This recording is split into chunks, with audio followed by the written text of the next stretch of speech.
Bonjour à tous et bienvenue pour cette première vidéo sur le chapitre 3 du cours de thermodynamique où on va aborder une fonction d'état très importante qui s'appelle l'enthalpie. Lors de cette première vidéo, nous verrons les 8 premiers points du chapitre qui sont donc effectivement nombreux mais qui sont finalement assez courts. Et lors de la deuxième vidéo, on abordera le cas des turbines à gaz et des turboréacteurs qu'on considérera comme des systèmes qui nous permettent d'appliquer la fonction enthalpie. Alors, cette fonction enthalpie, qu'est-ce que c'est?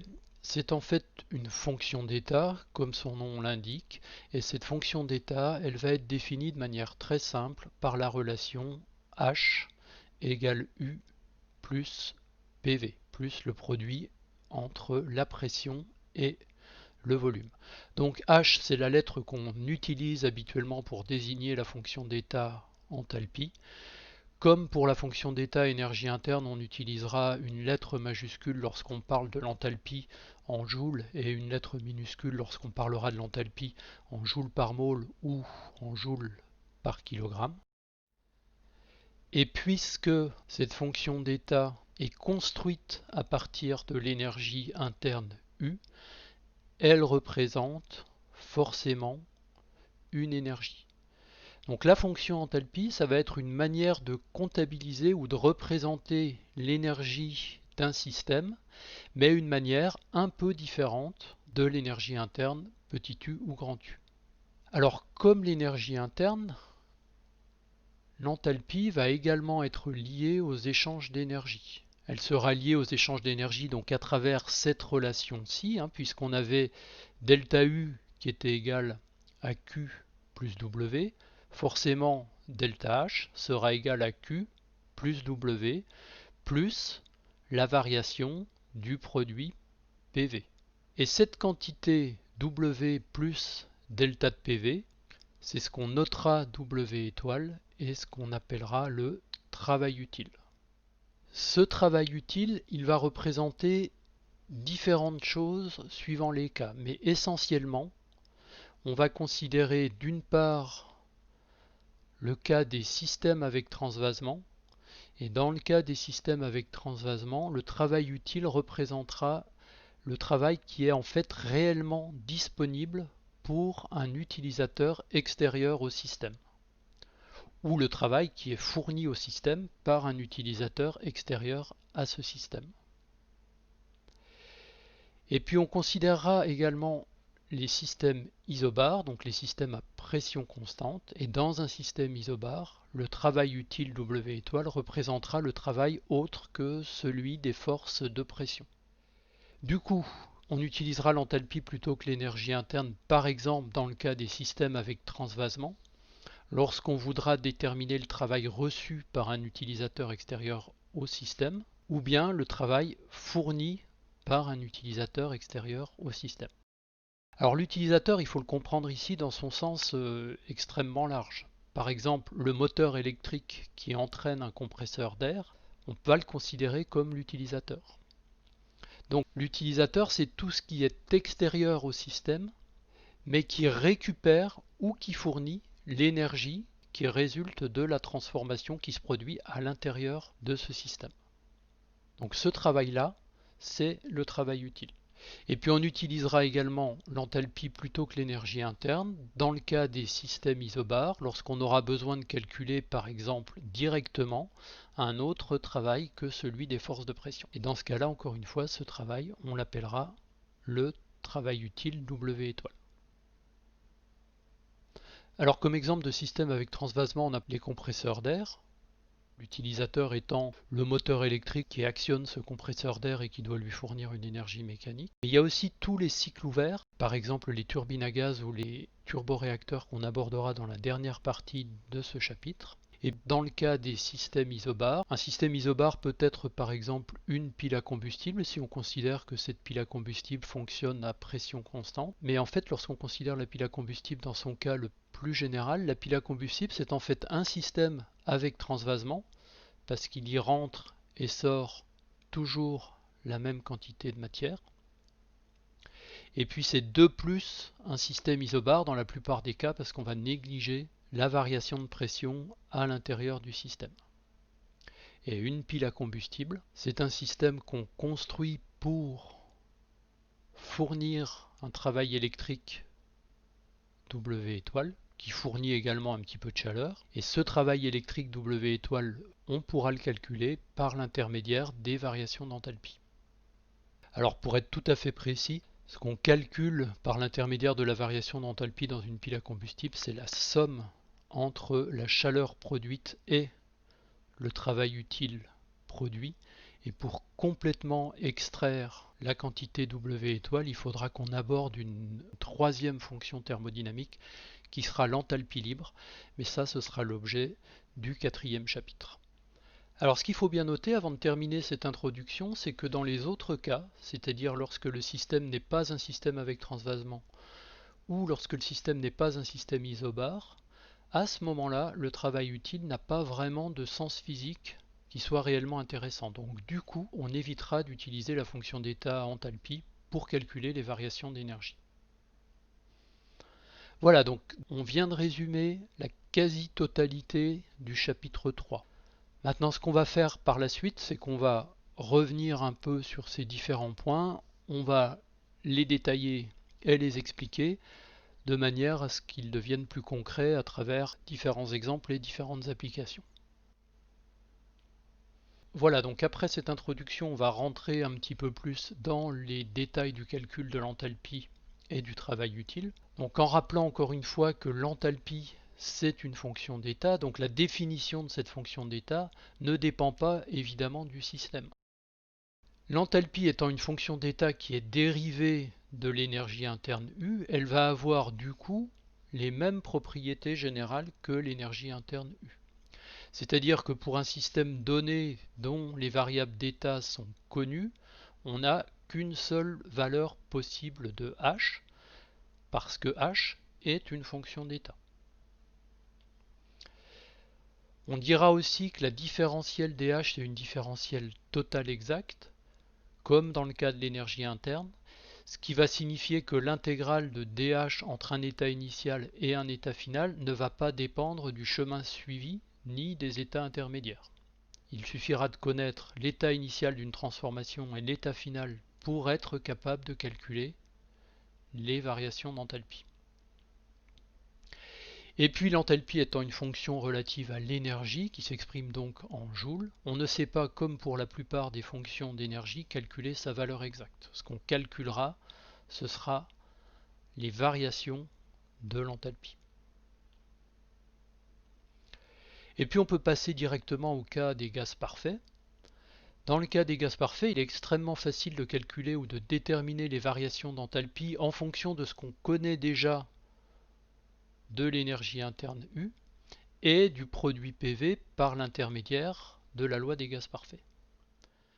Alors on écrira que dH est égal à du plus la différentielle du produit PV, du étant égal à NCV dt, c'est ce qu'on a vu au chapitre 2 pour les gaz parfaits, et puis la différentielle du produit PV, on peut aussi la réécrire comme étant égale à la différentielle du produit NRT.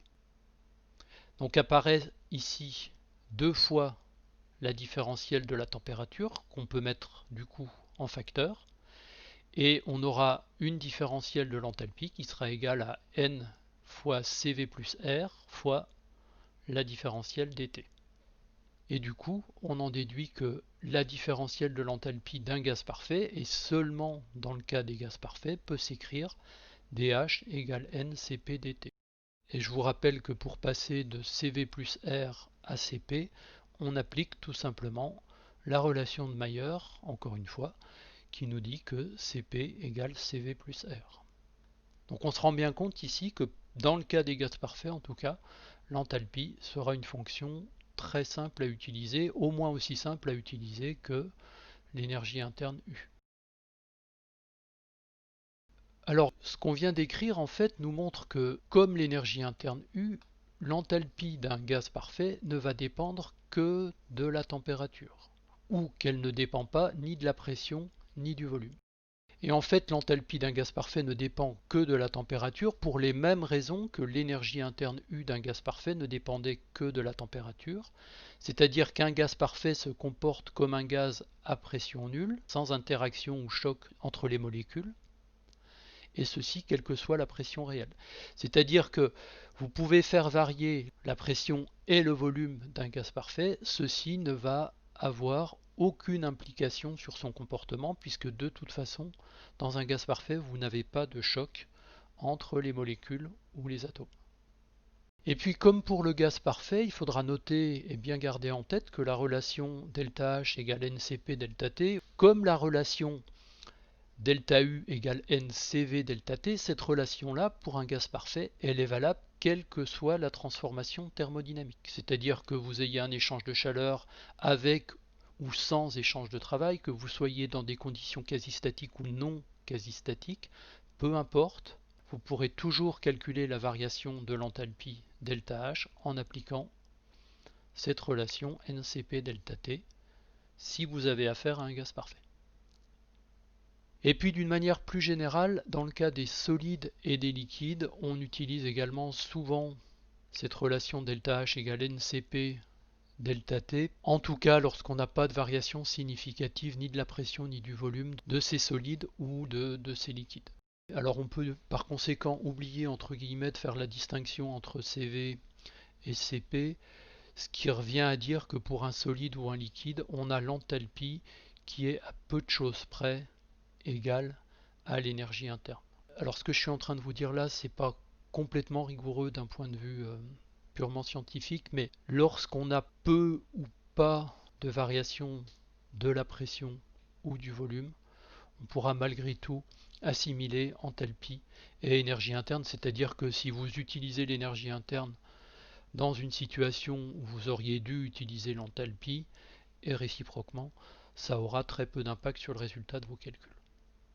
Par contre, attention, ça c'est pas vrai tout le temps, et notamment si vous avez des fortes variations de pression, des fortes variations de volume, quand vous comprimez forcément un liquide ou un solide, à ce moment-là, il va falloir choisir la bonne fonction d'énergie. Donc précisons maintenant ce qu'est le travail utile. Donc le travail utile, en fait, sa définition résulte de la définition de la fonction d'état enthalpie. Et pour passer du travail W au travail utile, on ajoute simplement la variation du produit PV. Mais alors pourquoi est-ce que cette quantité-ci, W plus delta de PV, est-ce qu'on la considère comme un travail qu'on appelle utile? Et bien on va raisonner dans l'autre sens en constatant que en fait le travail échangé par un système, il n'est pas toujours utile. Entendez par là qu'il n'est pas toujours utile pour un utilisateur. Alors, du point de vue de cet utilisateur, le travail échangé par un système, il peut avoir en fait deux origines qui peuvent être assez différentes. Dans le premier cas, on va pouvoir parler du travail des forces de pression WP liées aux échanges avec l'atmosphère ou avec des réservoirs avec lesquels on transfère les fluides. Et ce travail-ci, en fait, pour l'utilisateur, il n'a aucun intérêt pratique. Et c'est exactement ce qu'on a vu dans le chapitre 2, dans le cas des exercices de la bouteille. Je vais vous le remontrer rapidement, cet exercice de la bouteille. Donc dans l'exercice de la bouteille, je vous rappelle qu'on laisse une bouteille qu'on a préalablement vidée du gaz qu'elle contenait se remplir d'air atmosphérique. Et dans ce cas-là, on avait calculé que le système recevait un travail qui était fourni par l'atmosphère, cette atmosphère qui poussait les gaz à l'intérieur de la bouteille. Et pour être sûr que tout soit clair, je vous remontre ici des schémas du système à l'état initial et à l'état final. L'atmosphère, elle fournit un travail lorsqu'elle pousse cette quantité d'air qui au départ est à l'extérieur de la bouteille, lorsqu'elle la pousse vers l'intérieur de la bouteille. Donc c'est un travail qui est en fait assimilable à une compression. Et on se rend bien compte dans le cas des exercices de la bouteille que ce travail qu'a fourni l'atmosphère, il n'est en fait récupéré par aucun utilisateur. Je veux dire par là que le travail de l'atmosphère ne sert pas à entraîner une machine, et en fait on peut considérer qu'il ne sert pas à produire une énergie utile. D'un autre côté, il y a aussi des travaux qui, eux, ont un intérêt utile du point de vue des applications de la thermodynamique. Ce sont tous les travaux qui vont être échangés directement entre le système et une machine motrice ou réceptrice. Donc c'est par exemple ce qu'on a vu également au chapitre 2 lorsqu'on a parlé des cycles moteurs et des cycles récepteurs, et par exemple du cycle de Carnot ou du cycle de moteur à 4 temps de Baudrechas. Donc ces travaux-là, ils ont un intérêt pratique pour l'utilisateur et ils ont également un intérêt du point de vue des applications techniques ou technologiques de la thermodynamique. Et on peut assez souvent, à quelques exceptions près, les déterminer par l'intermédiaire du travail utile. Alors avant de rentrer dans les détails de ces calculs-là, il faut réaliser que pour qu'un travail ou un travail utile soit récupéré par l'utilisateur, à ce moment-là, il faut un dispositif qui permette la transmission de cette énergie vers l'utilisateur. Dans le cas de l'exercice de la bouteille, pourquoi est-ce qu'on ne peut pas utiliser le travail fourni par l'atmosphère? Tout simplement parce qu'on n'a pas de dispositif qui permette de récupérer ce travail. Et ce dispositif-là, ça va être par exemple un arbre tournant ou une bielle ou un arbre oscillant. Donc dans le cas d'un arbre tournant, vous savez calculer la puissance disponible sur cet arbre, qui est égale au produit entre le couple et la vitesse de rotation. Et puis si vous avez affaire à une bielle ou un arbre oscillant, à ce moment-là, la puissance utile ou le travail utile sera donné par un produit scalaire entre la force et le déplacement ou la vitesse. Puis il y a encore un troisième cas, c'est celui des systèmes qui produisent de l'électricité, comme les piles à combustible ou les batteries, ou les systèmes qui consomment de l'électricité, comme les électrolyseurs. Dans ce cas-là, la puissance utile sera donnée par le produit UI. Et puis si vous voulez calculer un travail utile, vous multipliez cette puissance UI par la durée pendant laquelle elle s'applique. Donc finalement, pour résumer tout ça, le travail W qu'on avait défini au début du chapitre 2, il peut être équivalent à un travail des forces de pression, à un travail utile sur un arbre moteur, ou bien à la somme des deux. À l'époque, on n'avait pas fait la distinction. On n'avait pas fait la distinction entre le travail W appliqué au système et le travail utile qui s'applique au système par l'intermédiaire d'un dispositif qui permet à un utilisateur de récupérer ou de fournir ce travail. Pourquoi on n'avait pas fait la distinction? Parce qu'on raisonnait essentiellement du point de vue du système.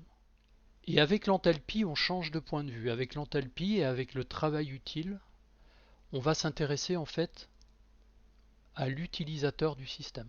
L'utilisateur au sens large. C'est-à-dire l'utilisateur d'un moteur, l'utilisateur d'une turbine à gaz, l'utilisateur d'un compresseur qui va associer ce compresseur à un moteur électrique, ou bien l'utilisateur d'une pile à combustible qui va utiliser cette pile à combustible pour produire de l'énergie électrique, etc., etc. Alors on va considérer tout d'abord le cas du travail utile lors d'une compression ou d'une détente quasi-statique. Donc partant de l'expression générale qui nous dit que W étoile, le travail utile est donné par W plus delta de PV. Si on a affaire à des travaux élémentaires, on aura un travail utile élémentaire qui sera égal au travail élémentaire plus la variation du produit PV.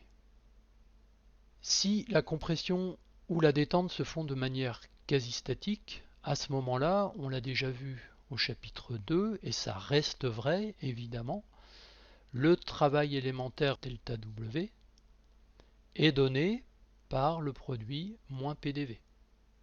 On ne revient pas là-dessus, c'est une relation qu'on a établie au chapitre 2 et elle reste toujours valable. Donc par conséquent, le travail utile sera égal à moins PDV plus la différentielle du produit PV, ce qui nous donnera moins PDV plus VDP, et donc on voit bien ce qui disparaît, il ne restera plus que un travail utile élémentaire qui est égal à VDP. Et puis sous forme intégrale, pour une transformation complète, il faudra intégrer ce produit VDP entre l'état initial et l'état final. Donc ces relations-là, elles sont très simples.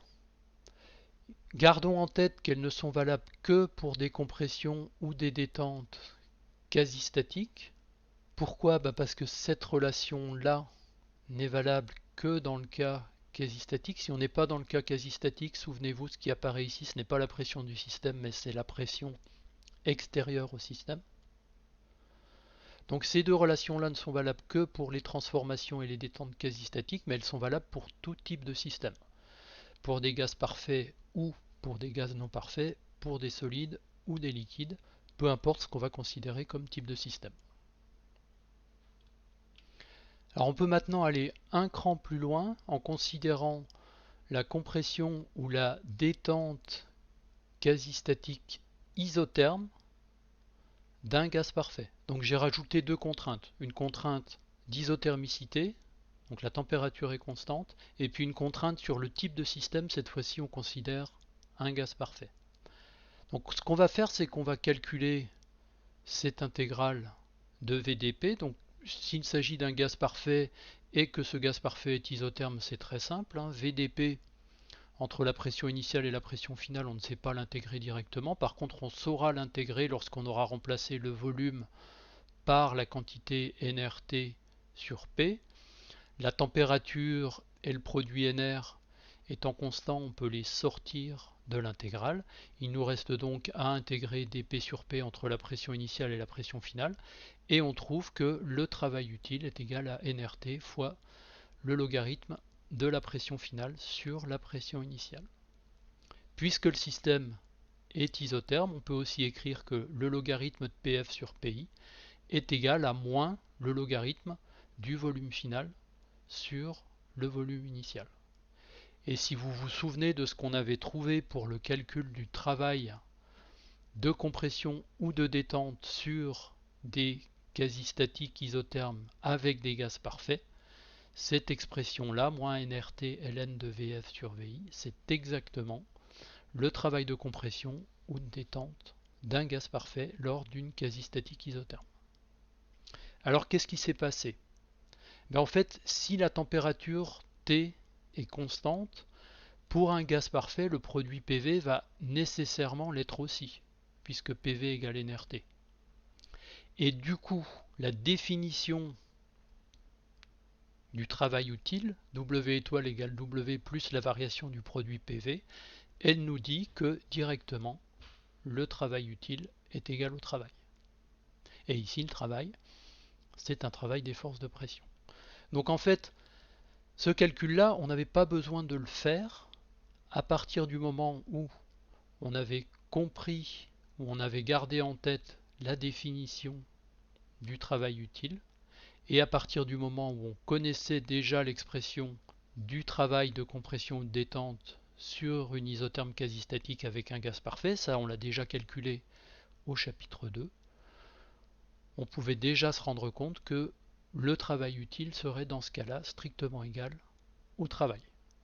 Et ce que ça nous dit, ça, c'est qu'en fait, ces expressions-là, delta W étoile égale VDP, ou W étoile égale l'intégrale de VDP, avec les gaz parfaits, on aura en fait très rarement l'occasion de les utiliser. Pourquoi est-ce qu'on aura très rarement l'occasion de les utiliser? Parce que il suffira de repartir de l'expression du travail et d'ajouter la variation du produit PV pour avoir directement le travail utile. Donc ce calcul d'intégrale, on le fera finalement assez rarement. On va maintenant quitter temporairement les gaz parfaits pour déterminer une expression générale de la fonction d'état enthalpie en fonction des variables T et P. Donc cette expression générale de la fonction d'état enthalpie, elle sera valable pour tous les systèmes.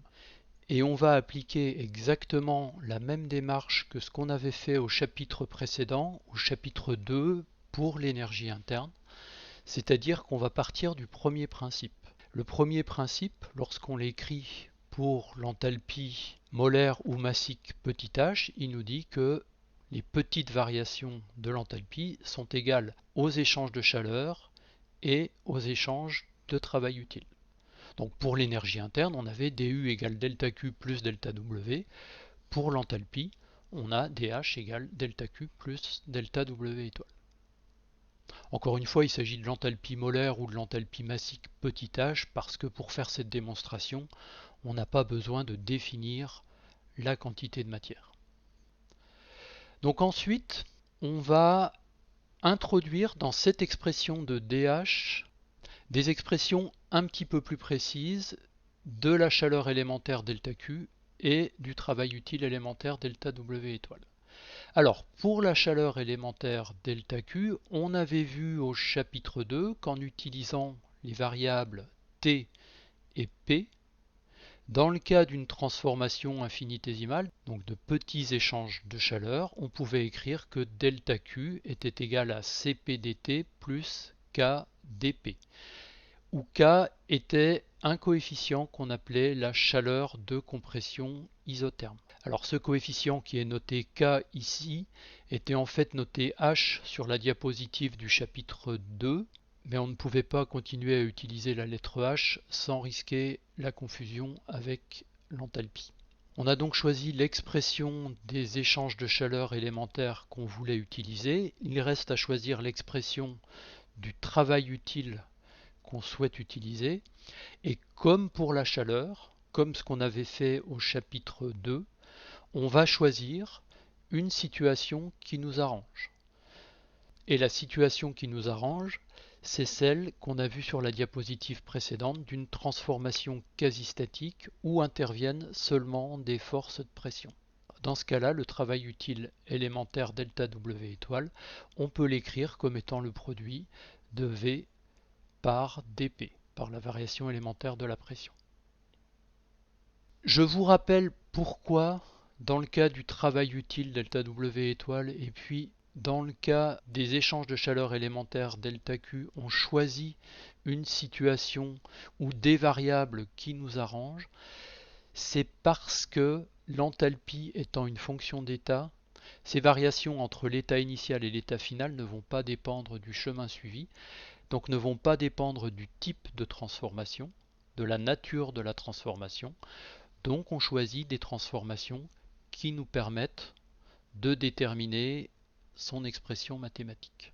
Et une fois qu'on a fait ces choix, on a donc la possibilité de définir complètement les variations élémentaires de l'enthalpie H en fonction de celles de la variable température, ici, et de la variable pression qui va intervenir par l'intermédiaire du coefficient K dans l'expression de la chaleur et par l'intermédiaire du coefficient petit v dans l'expression du travail utile. Donc si on réunit tout ça dans l'expression de dH, on trouve Cp dt plus K plus V fois dP, sachant que on avait vu au chapitre 2 que dans le cas général, le coefficient petit k s'écrit Cv moins Cp fois dt sur dP, et en introduisant donc cette expression générale du coefficient k dans l'expression de dH qu'on a écrit ici, on a bien cette expression finale qui nous donne les variations élémentaires de H en fonction de celles de la température et de la pression. C'est une expression qui est assez compliquée et c'est une expression qu'on utilisera peu par la suite parce qu'on verra au chapitre 4 qu'il en existe une qui est beaucoup plus simple. Une fois qu'on fait intervenir la fonction d'état entropie qu'on pourra également utiliser comme variable d'état. Ceci dit, ce qu'on constate, c'est que dans le cas des gaz parfaits, on avait calculé au chapitre 2 que le coefficient petit k, il était en fait égal à moins v. Donc moins v plus v ici, tout ça va disparaître, et il restera ce qu'on a déjà écrit tout à l'heure en faisant un autre type de raisonnement un peu plus simple. Il restera que les variations élémentaires de la fonction enthalpie pour les gaz parfaits sont égales à Cp dt, ou pour une transformation complète entre un état initial et un état final, delta H égale Cp delta T. Donc on a exactement la même expression que tout à l'heure. On a redémontré que l'enthalpie d'un gaz parfait ne dépendait que de la température, mais on l'a démontré en partant du cas général, alors que tout à l'heure on l'a fait en partant du principe que l'énergie interne des gaz parfaits dépendait déjà uniquement de la température.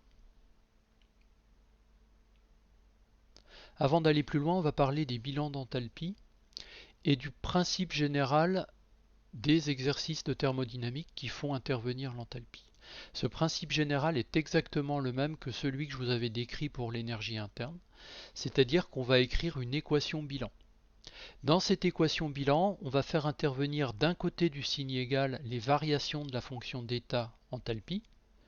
Alors pour les gaz parfaits, les variations de la fonction d'état enthalpie seront données par NCP delta T si vous écrivez votre équation en molaire, ou MCP delta T si vous écrivez votre équation en massique.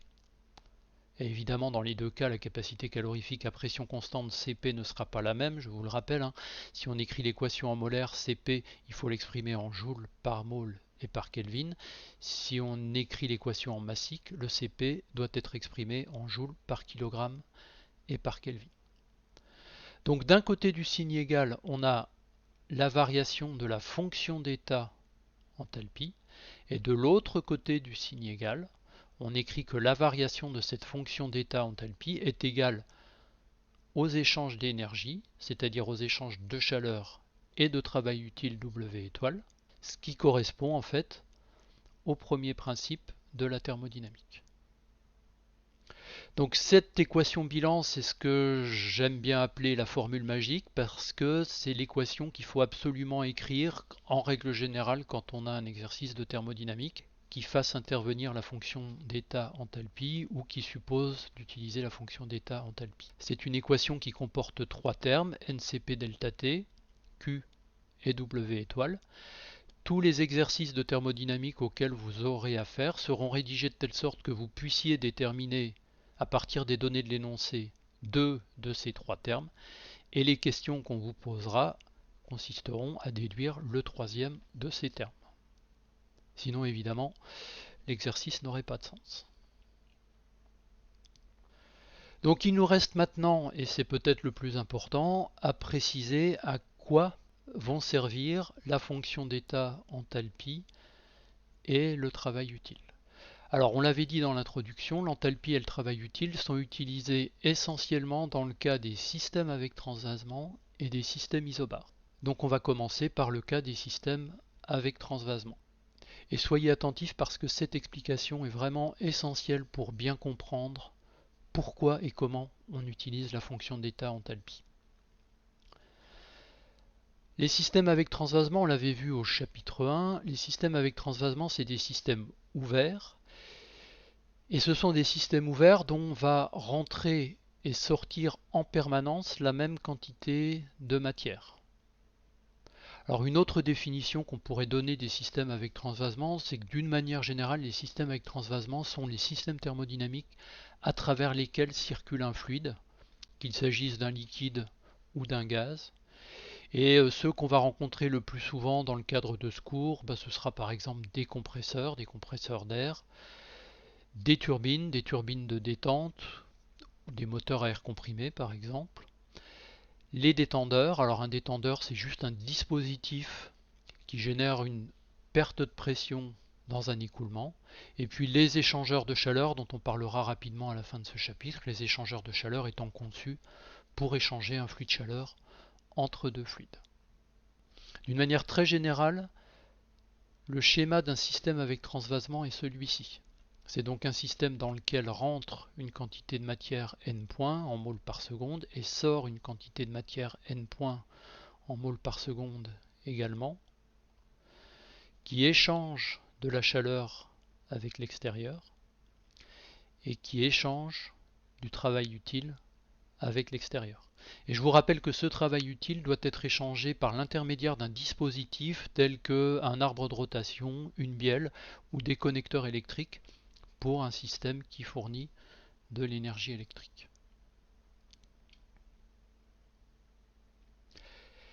Ce qu'on va faire maintenant, c'est un bilan d'énergie sur ces systèmes avec transvasement. On va considérer le cas le plus général qui soit, c'est-à-dire un système qu'on ne définit pas, au-delà du schéma élémentaire qui est celui-ci, ou du schéma général qui est celui-ci. Et on va considérer un intervalle de temps delta t pendant lequel ce système va fonctionner. Donc pendant cet intervalle de temps delta t, le système va échanger n moles de matière en amont avec le milieu extérieur, c'est-à-dire qu'on a n moles de matière qui vont entrer dans le système, ces n moles de matière étant à une pression P1 et occupant un volume V1. Et puis de la même manière, pendant cet intervalle de temps ΔT, le système va également échanger moins n moles de matière avec le milieu extérieur, les n moles de matière qui vont ressortir du système à la pression P2 et au volume V2. Donc on utilise bien les conventions de la thermodynamique, c'est-à-dire que la quantité de matière qui rentre est comptée positivement, tandis que la quantité de matière qui sort est comptée négativement.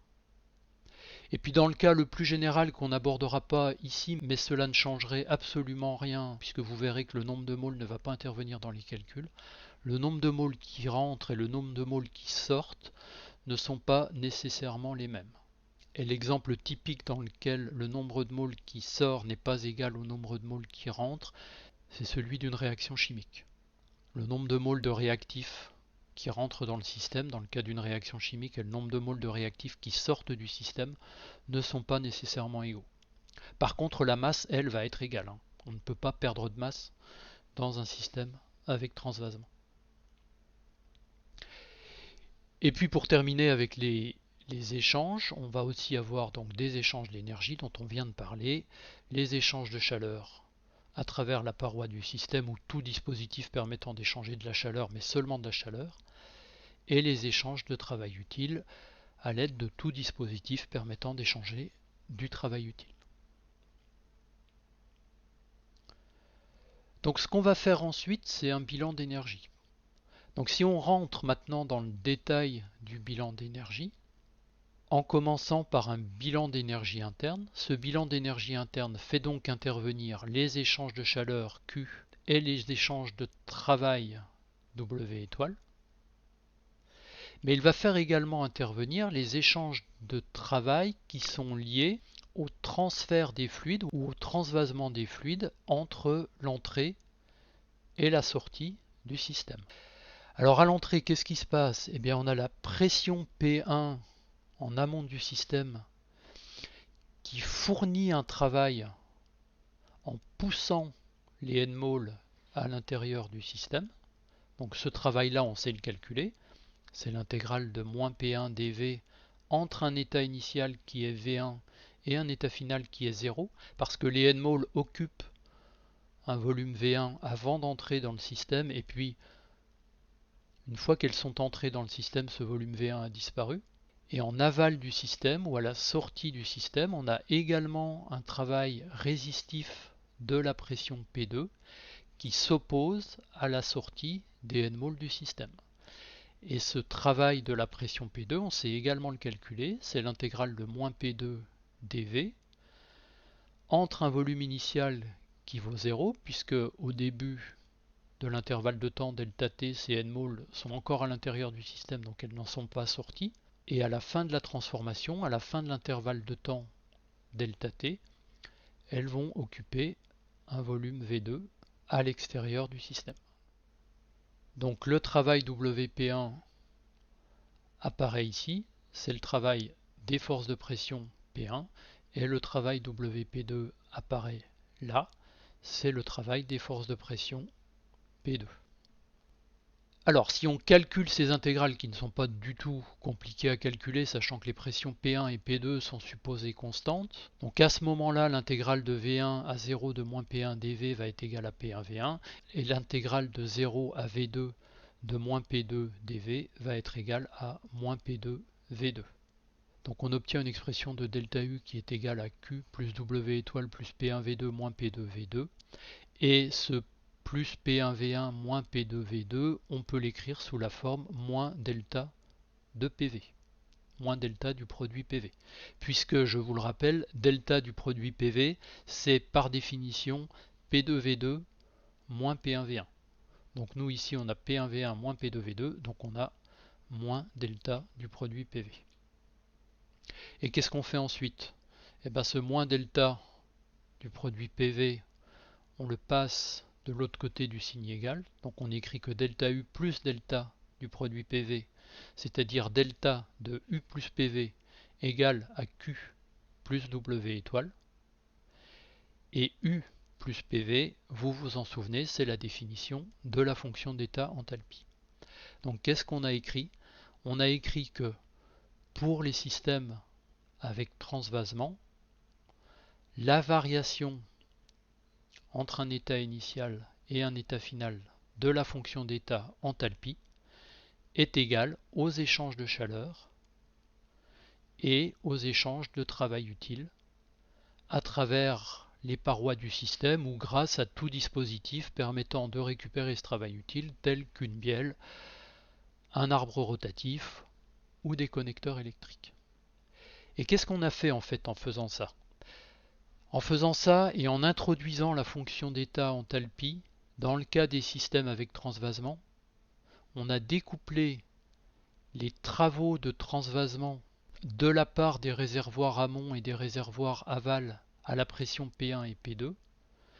Donc ces travaux-là qui n'intéressent pas l'utilisateur du système, nous les avons en fait découplés du travail utile qui, lui, va intéresser l'utilisateur du système.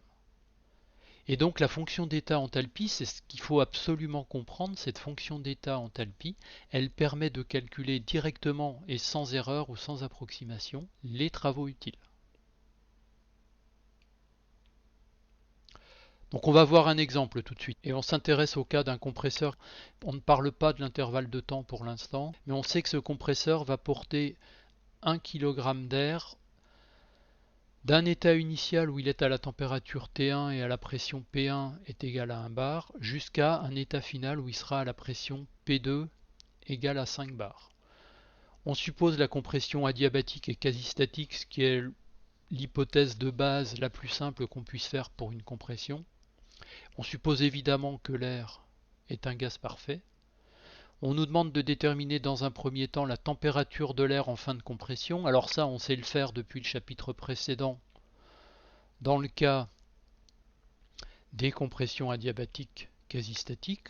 On va utiliser la relation T gamma P1 gamma égale à constante. Et cette relation-là, lorsqu'on l'utilise entre l'état initial à l'entrée du compresseur et l'état final qui sera la sortie du compresseur, on pourra écrire que T2, la température à la sortie du compresseur, égale T1 fois P1 sur P2 exposant 1 moins gamma sur gamma. Donc si on fait le calcul avec un coefficient gamma qui vaut 1,4, on trouve une température T2 qui vaut 475,15 Kelvin. Donc la température de l'air entre l'entrée et la sortie du compresseur aura augmenté de 175,15 Kelvin. Je ne détaille pas plus ce calcul-là puisque c'est quelque chose qu'on sait faire depuis le chapitre précédent. Cette variation de température, elle nous permet de calculer la variation d'énergie interne qui vaut donc pour un gaz parfait LCV T2 moins T1 et on trouve 124 936 joules. Alors attention, ces 124 936 joules sont calculés en supposant qu'on a bien 1 kg d'air. Ici les unités sont un peu mélangées. 1 kg, on nous donne 1 kg d'air aspiré par le compresseur, mais un CP qui est en joules par mole et par Kelvin. Donc faites attention à bien faire les conversions d'unités si vous vérifiez ce calcul. Et je vous invite fortement à le refaire ce calcul pour le vérifier. Donc cette variation d'énergie interne, étant donné que la compression est une compression adiabatique, donc sans échange de chaleur, ces variations d'énergie interne sont égales au travail reçu par l'air entre un état initial en amont du compresseur à la température T1, la pression P1 et le volume V1, et un état final en aval du compresseur à la température T2, la pression P2 et au volume V2. Mais ce travail reçu par l'air, donc il faut bien garder en tête qu'il correspond à la somme du travail utile W étoile ici, du travail des forces de pression en amont P1 qui pousse l'air à l'intérieur du compresseur, et du travail des forces de pression en aval P2 qui oppose une résistance à la sortie de l'air du compresseur. Et puis une remarque au passage, pour faire ce calcul, on a en fait utilisé la formule magique, cette fameuse formule magique qui nous dit que delta U d'un côté c'est égal à NCV delta T pour les gaz parfaits, et de l'autre delta U c'est aussi égal à W plus Q. Donc ici on écrit U comme étant une fonction d'état du gaz, et là on écrit le premier principe de la thermodynamique, c'est-à-dire le principe de conservation de l'énergie. La formule magique, c'est bien quand on met bout à bout les variations de U calculées à partir de l'expression de la fonction d'état, NCV delta T, et à partir des échanges d'énergie, W plus Q, sachant qu'ici, la chaleur est nulle. On peut également calculer directement la variation d'enthalpie. Donc cette variation d'enthalpie pour un gaz parfait, on sait la calculer, c'est NCP T2 moins T1, et on trouve dans ce cas-là 175 150 joules. Encore une fois, pour vérifier les calculs, faites attention à bien faire les conversions d'unités.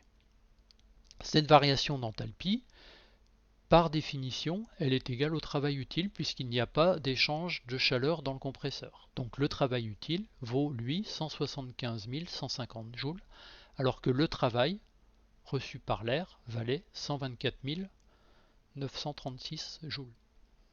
Et de nouveau, ce qu'on vient de faire, mais cette fois-ci avec l'enthalpie plutôt qu'avec l'énergie interne, c'est qu'on a écrit la formule magique pour l'enthalpie, c'est-à-dire qu'on a d'un côté calculé la variation d'enthalpie à partir de la variation de la fonction d'état enthalpie, et de l'autre calculer les variations d'enthalpie à partir du premier principe de la thermodynamique, à partir d'un bilan d'énergie, en écrivant que delta H était égal à Q plus W étoile.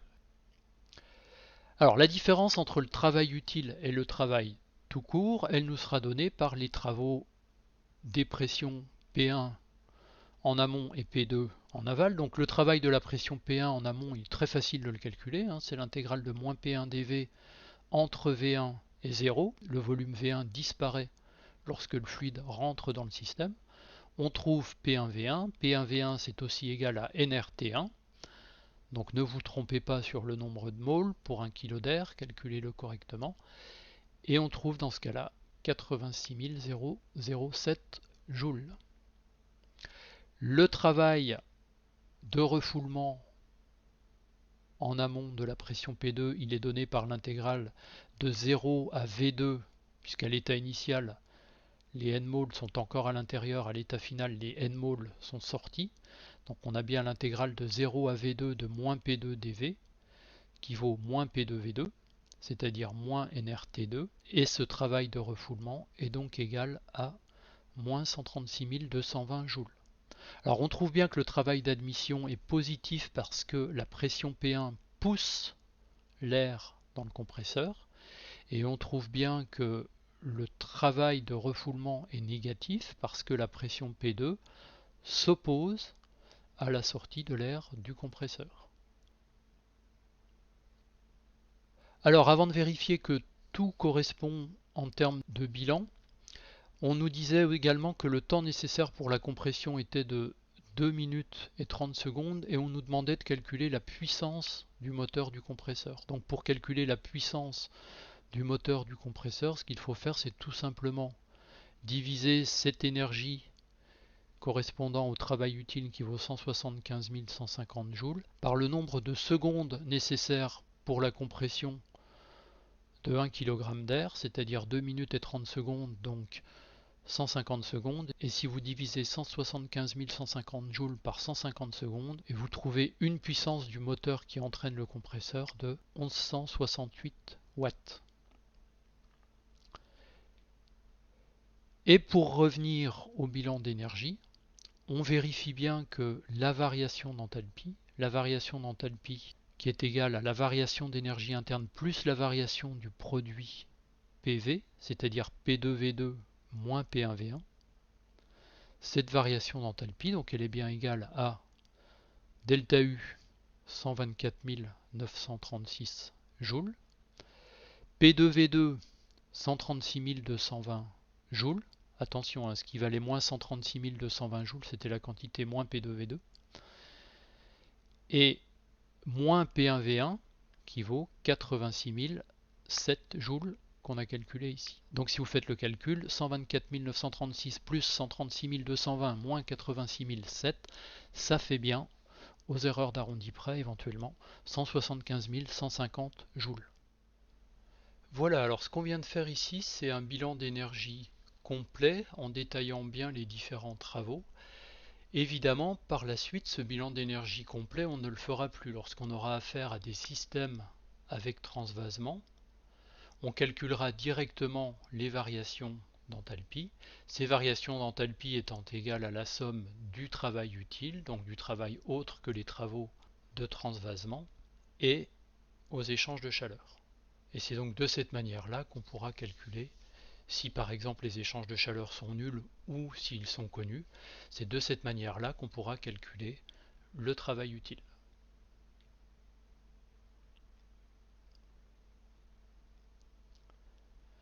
Un exemple de système avec transvasement qu'il faut connaître, même si on l'utilisera assez peu par la suite, c'est celui de la détente de Joule-Thomson. La détente de Joule-Thomson, c'est un transvasement qui va s'effectuer sans travail utile, c'est-à-dire sans machine et sans échange de chaleur. Donc en fait, il ne se passe pas grand-chose.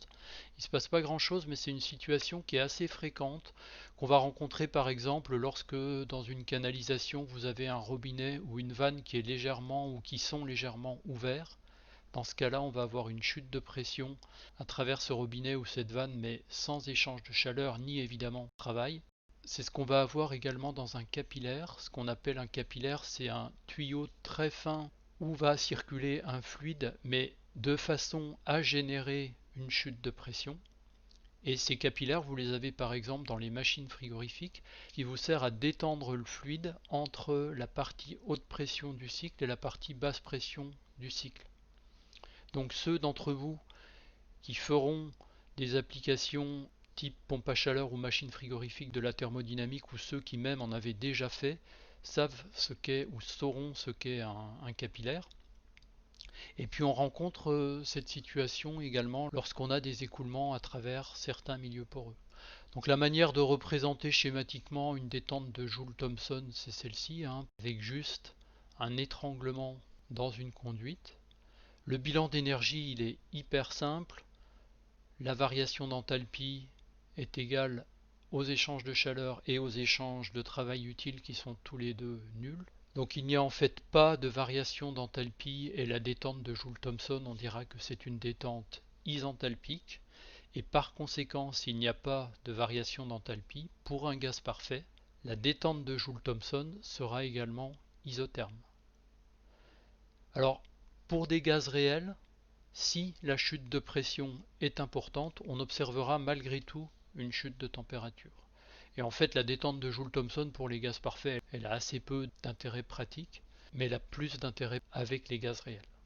Alors on n'en dira pas beaucoup plus aujourd'hui sur la détente de Joule-Thomson, et dans le cadre de ce cours on n'en parlera plus beaucoup, mais c'est un cas particulier de système avec transvasement que vous serez amené à rencontrer assez souvent par la suite, notamment lorsque vous travaillerez avec les gaz réels.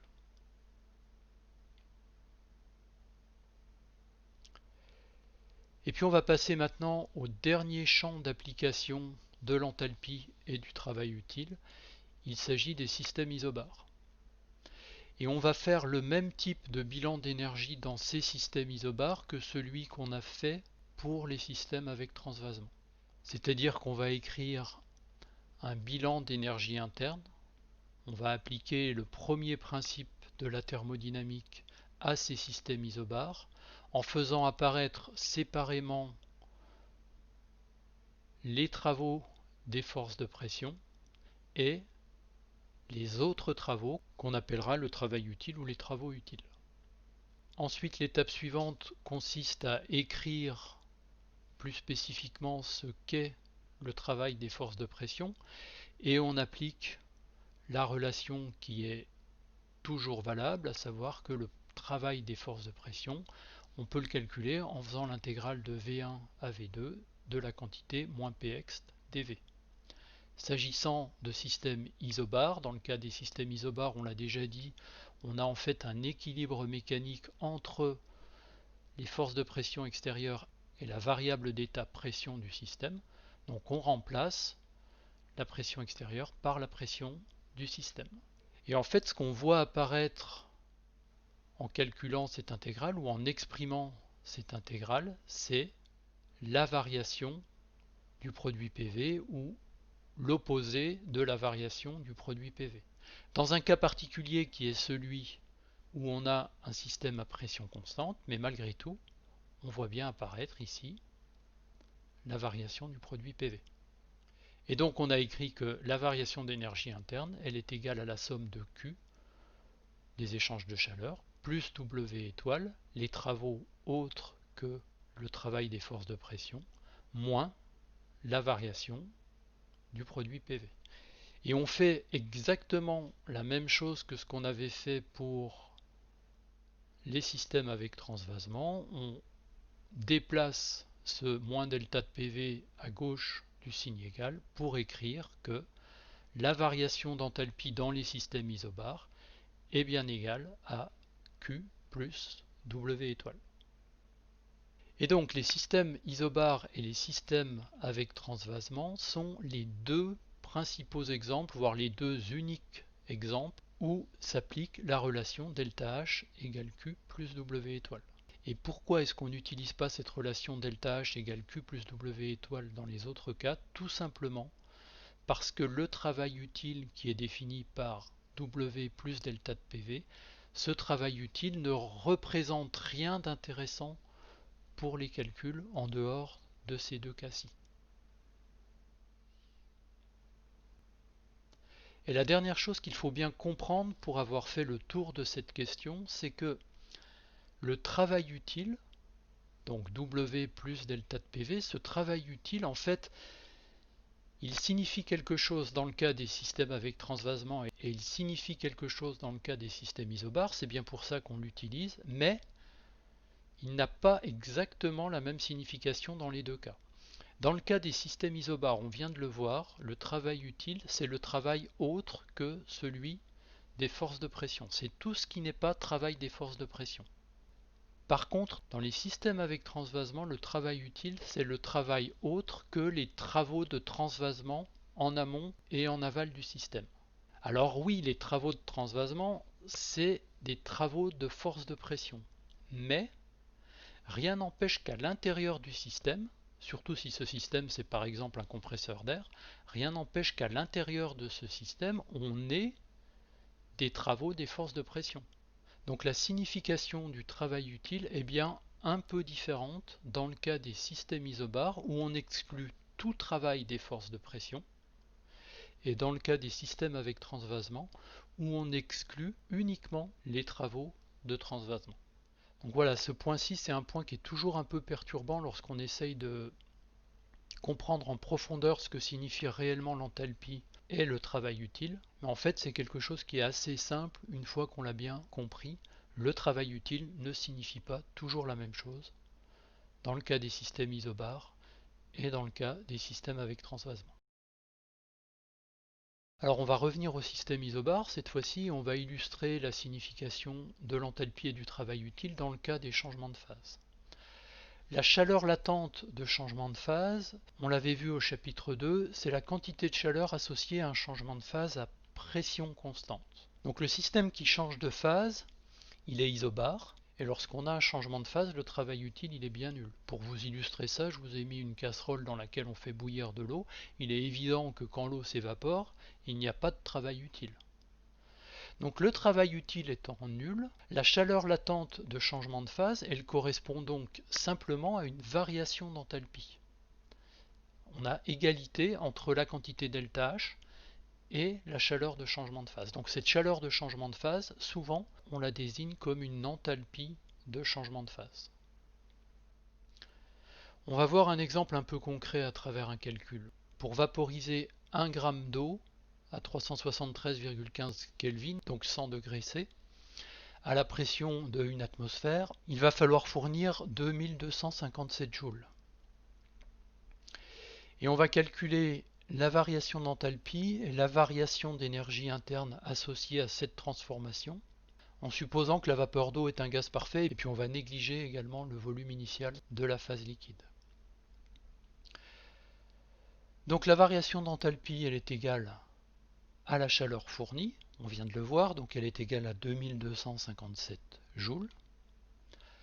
La variation d'énergie interne, elle, sera égale à la variation d'enthalpie moins la variation du produit PV, puisque delta H égale delta U plus delta de PV.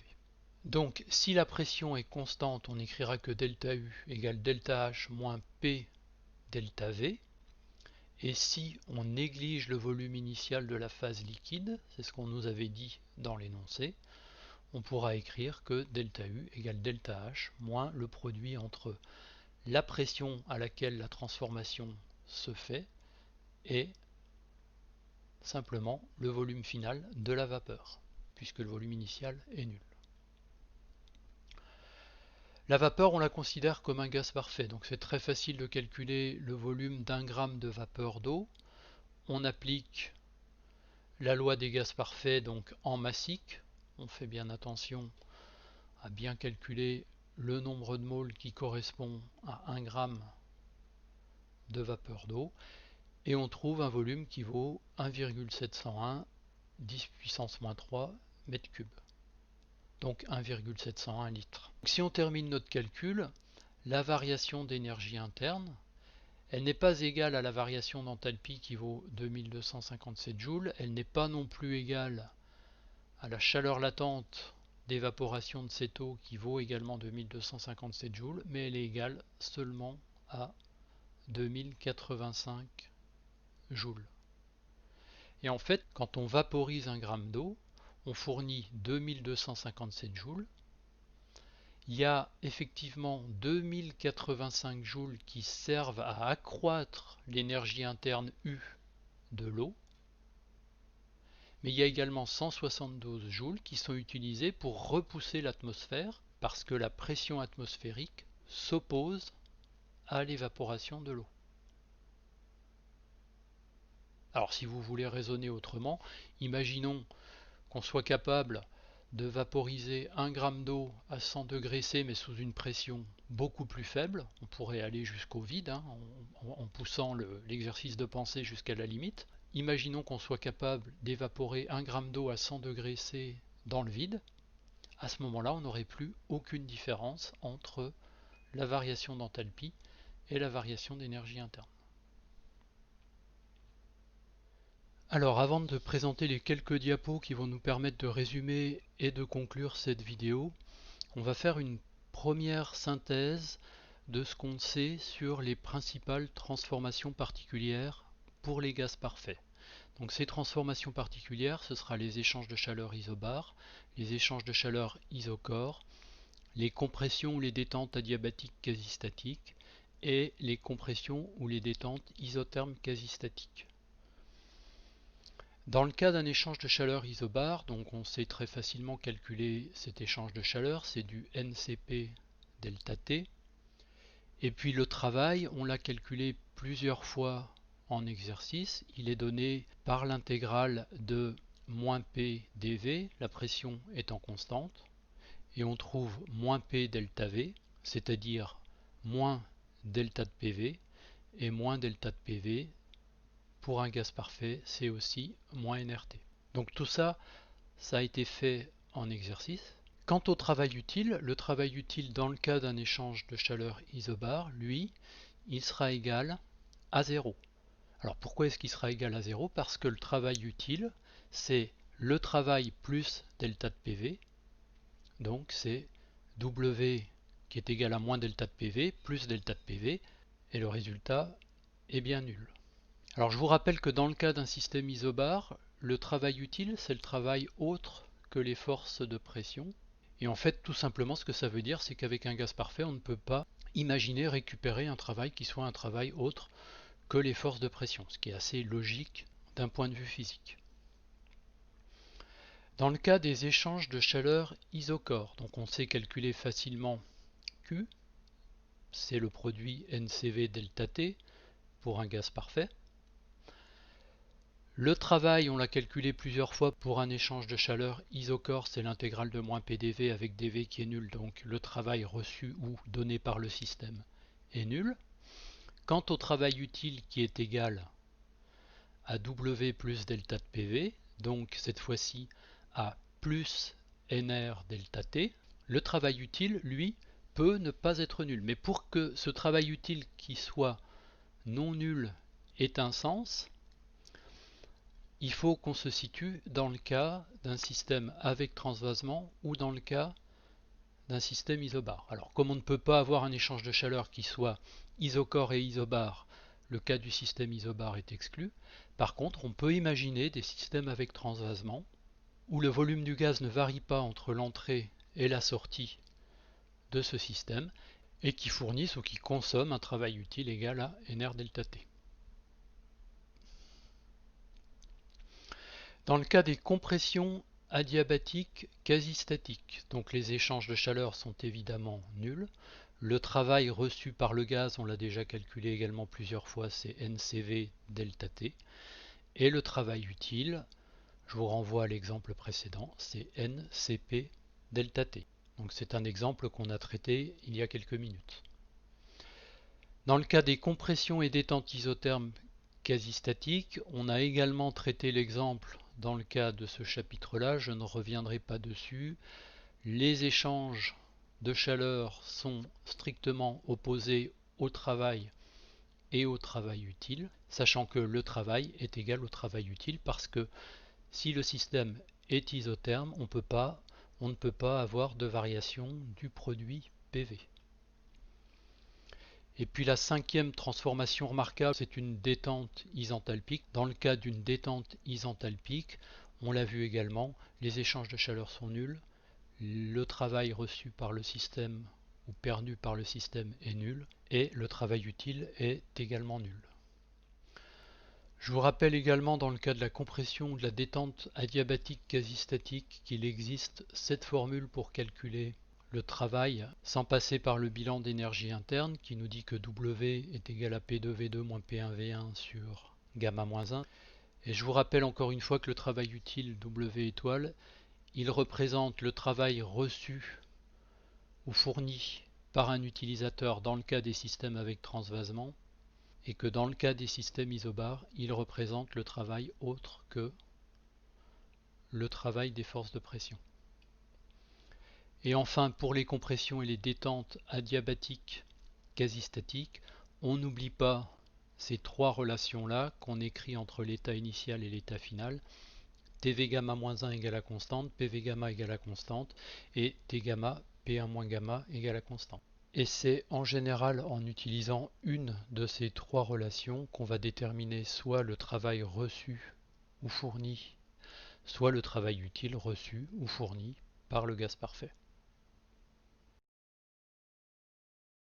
Donc la raison de l'existence de cette diapositive, c'est vraiment de vous résumer les principales relations qu'on doit utiliser ou qu'on peut utiliser pour les transformations particulières des gaz parfaits. Alors arrivé à ce stade, il nous faut quand même répondre à quelques questions que vous vous êtes peut-être posées au cours de la vidéo. La première de ces questions peut concerner les moteurs à combustion interne, les moteurs essence ou diesel, qui sont bien en pratique destinés à produire un travail utile. On peut d'ailleurs les considérer comme des systèmes avec transvasement parce qu'un moteur à combustion interne, c'est bien un système qui aspire de l'air et un carburant à l'extérieur pour refouler des gaz d'échappement. Alors dans ce cas-là, pourquoi est-ce qu'on a fait les calculs relatifs aux moteurs à combustion interne au chapitre précédent alors qu'on ne connaissait ni l'enthalpie ni le travail utile? Alors en fait, il y a deux explications à ça. La première, c'est que pendant les étapes qui produisent ou qui consomment du travail, c'est-à-dire pendant les étapes de compression ou de détente adiabatique quasi-statique, on a affaire à un système fermé et pas à un système avec transvasement.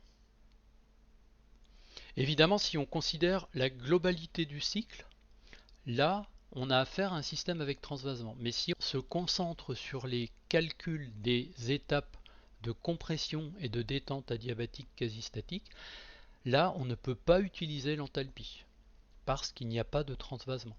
Et le travail qu'on va récupérer sur le vilebrequin, qu'il s'agisse d'un moteur à combustion interne à essence ou d'un moteur diesel, le travail qu'on va récupérer sur le vilebrequin, ce sera bien le travail des forces de pression. Alors maintenant, quand on considère le cycle dans sa globalité, il y a bien aspiration et refoulement des gaz frais et des gaz d'échappement, mais on a vu également que les travaux d'aspiration et les travaux de refoulement, ils s'annulaient. Et c'est pour cette raison-là qu'on a pu se dispenser de les considérer dans le calcul du cycle. Donc ce qu'on a fait sur les moteurs à combustion interne au chapitre précédent, c'était tout à fait juste. Et si vous voulez une justification un petit peu plus théorique de la raison pour laquelle les travaux d'aspiration et de refoulement s'annulent, c'est tout simplement parce que la température des gaz au début et à la fin du cycle est identique. Donc la quantité delta de PV, qui représente la différence entre l'enthalpie et l'énergie interne, ou entre le travail et le travail utile, cette quantité delta de PV, elle est nulle. Alors, on a réglé le cas des moteurs à combustion interne, maintenant se pose le cas du cycle de Carnot. Dans le cycle de Carnot, les compressions et les détentes, elles se font en règle générale avec transvasement dans des machines ouvertes, qui peuvent être par exemple des turbines axiales, des turbines centrifuges, etc. Mais en règle générale, dans le cycle de Carnot, on va vraiment utiliser des machines ouvertes. Alors il y a encore une fois deux arguments à considérer. Le premier argument, c'est que sur les étapes de compression et de détente adiabatique quasi-statique avec un gaz parfait, comme les variations de température sont les mêmes au signe près dans les deux cas, les travaux de compression et de détente vont s'annuler. Mais il est vrai que si on cherchait à calculer spécifiquement le travail sur une de ces étapes du cycle, à ce moment-là, il faudrait effectivement utiliser l'enthalpie. Mais ce n'est pas ce que nous avons fait, nous nous sommes contentés de faire des calculs généraux sur l'ensemble du cycle.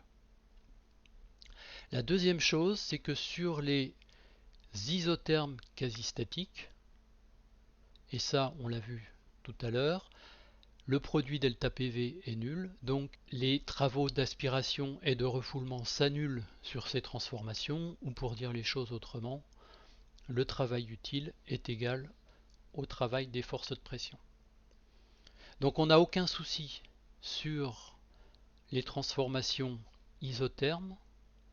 Par contre, il faut faire attention au calcul du travail sur les adiabatiques quasi-statiques. Néanmoins, sur l'ensemble du cycle, notre calcul de rendement était juste. Donc pour résumer, quand est-ce qu'on va utiliser l'enthalpie? L'enthalpie, c'est une fonction qui est très souvent utilisée en thermodynamique appliquée et pas uniquement avec les gaz parfaits. En fait, c'est la principale fonction thermodynamique qu'on va utiliser pour les applications techniques de la thermodynamique. Pourquoi? Parce que les applications techniques de la thermodynamique sont des applications à travers lesquelles on cherche soit à valoriser un travail fourni au système, ou alors à produire un travail, comme par exemple dans une turbine à gaz, dans une pile à combustible. Enfin, les exemples sont extrêmement nombreux. Donc si par la suite vous êtes amené à faire des calculs en thermodynamique appliquée, à raisonner sur les cycles tels que les centrales électriques, les machines frigorifiques, les pompes à chaleur, vous serez amené à utiliser de préférence la fonction enthalpie. Et pourquoi? Parce que la fonction enthalpie, elle est en fait construite pour permettre vraiment facilement le calcul du travail utile grâce aux relations qu'on a vues pour les gaz parfaits, delta H égale NCP delta T en molaire ou delta H égale MCP delta T en massique. Mais pour d'autres fluides que les gaz parfaits, on va continuer à utiliser la fonction d'état enthalpie. Ce qui ne sera plus valable, ce sera juste les produits MCP delta T ou NCP delta T qui ne seront plus égaux à la variation d'enthalpie. Mais dans ce cas-là, on utilise d'autres outils, des tables thermodynamiques, des diagrammes thermodynamiques, et tout ça, vous le verrez plus tard. Donc pour les applications techniques de la thermodynamique, On va plutôt privilégier des systèmes avec transvasement ou des cycles ouverts. Donc les exemples que je viens de vous donner de centrales électriques, machines frigorifiques, etc., ce sont soit des cycles ouverts, soit des systèmes avec transvasement. Et puis il y a encore un deuxième type de système qui va nous permettre d'utiliser très souvent la fonction d'état enthalpie, ce sont les systèmes isobars. Et dans les systèmes isobars, on utilisera donc l'enthalpie parce qu'elle permet de découpler le travail des forces de pression du travail utile W étoile qui représente un travail autre que le travail des forces de pression. Et typiquement les systèmes isobars, on les rencontre par exemple en thermodynamique chimique. Les réactions chimiques en règle générale, elles se produisent à pression constante, même si on peut évidemment imaginer des cas où elles se produiraient à volume constant, mais en règle générale les réactions chimiques se déroulent à pression constante et la fonction d'état thermodynamique, c'est très souvent celle qui va être utilisée en chimie pour calculer des bilans d'énergie sur des systèmes comme des piles à combustible ou des électrolyseurs ou des batteries, etc., etc. Et donc dans la suite de ce chapitre, on appliquera la fonction d'état enthalpie essentiellement à l'étude des turbines à gaz, parce que les turbines à gaz, on le verra, ce sont des cycles ouverts, et elles intègrent des composants tels que le compresseur ou la turbine de détente, qui sont des composants qui fonctionnent avec transvasement. Donc à partir du moment où on abordera les turbines à gaz, on ne déterminera donc plus que les travaux utiles, et on oubliera momentanément le calcul du travail reçu ou donné par le système W. Voilà, cette vidéo est maintenant terminée. Je vous remercie de l'avoir regardée et écoutée. N'hésitez pas encore une fois à revenir en arrière, à faire par vous-même les quelques calculs qui illustrent les notions qu'on a vues. Et je vous donne rendez-vous donc pour cette prochaine vidéo qui sera la deuxième et la dernière sur le chapitre 3 où l'on abordera le cas des turbines à gaz et des éléments qui les composent. À bientôt!